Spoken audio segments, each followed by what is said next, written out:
तेरा वचन मेरे पाँवों के लिए दीपक है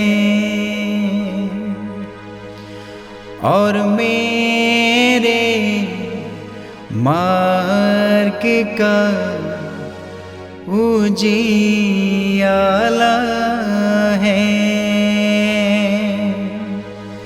तेरा वचन मेरे पाँवों के लिए दीपक है। पहला पाठ नबी ईसाइयाह का ग्रंथ अध्याय 49 पद संख्या 8 से 15 तक। प्रभु ये कहता है, मैं उपयुक्त समय में तुम्हारी सुनूंगा, मैं कल्याण के दिन तुम्हारी सहायता करूंगा। मैंने तुमको बनाया है और अपने विधान की प्रजा नियुक्त किया है। मैं भूमि का उद्धार करूंगा और तुम्हें उजाड़ प्रदेशों में बसाऊंगा। मैं बंदियों से ये कहूंगा, मुक्त हो जाओ, और अंधकार में रहने वालों से सामने आओ। वे मार्गों के किनारे चरेंगे और उन्हें उजाड़ स्थानों में चारा मिलेगा। उन्हें फिर कभी ना तो भूख लगेगी और ना प्यास।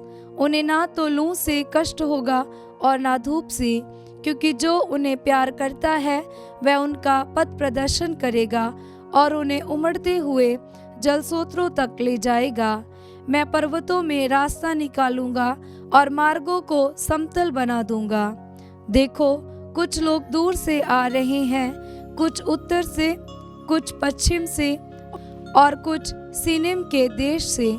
आकाश जयकार करो, पृथ्वी उल्लासित हो और पर्वत आनंद के गीत गाएं, क्योंकि प्रभु अपनी प्रजा को सांत्वना देता है और अपने दीनहीन लोगों पर दया करता है।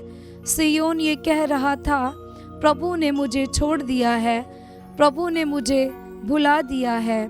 क्या स्त्री अपना दूधमुहा बच्चा भुला सकती है? क्या वह अपनी गोद के पुत्र पर तरस नहीं खाएगी? यदि वह भुला भी दे तो भी मैं तुम्हें कभी नहीं भुलाऊंगा। ये प्रभु की वाणी है। ईश्वर को धन्यवाद। भजन अनुवाक्य।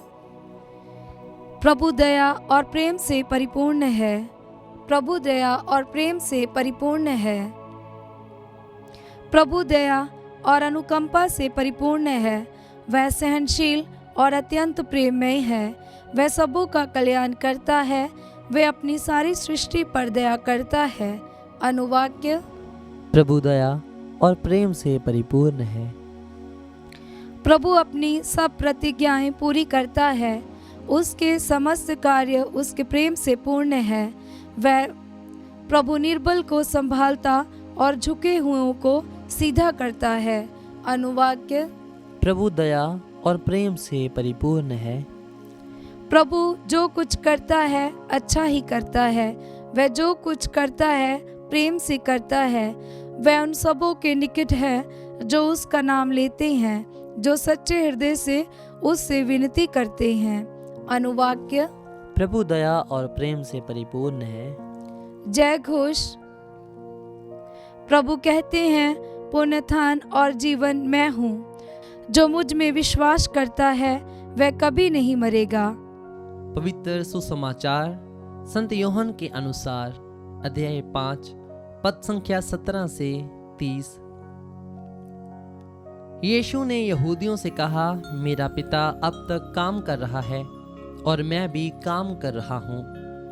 अब यहूदियों का उन्हें मार डालने का निश्चय और भी दृढ़ हो गया, क्योंकि वह न केवल विश्राम दिवस का नियम तोड़ते थे, बल्कि ईश्वर को अपना निजी पिता कहकर ईश्वर के बराबर होने का दावा करते थे।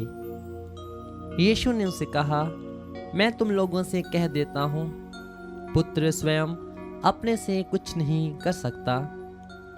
वह केवल वही कर सकता है जो पिता को करते देखता है। जो कुछ पिता करता है वही पुत्र भी करता है, क्योंकि पिता पुत्र को प्यार करता है और वह स्वयं जो कुछ करता है उसे पुत्र को दिखाता है। वह उसे और महान कार्य दिखाएगा जिन्हें देखकर तुम लोग अचंभे में पड़ जाओगे। जिस तरह पिता मृतकों को उठाता और जिला देता है, उसी तरह पुत्र भी जिसे चाहता है उसे जीवन प्रदान करता है।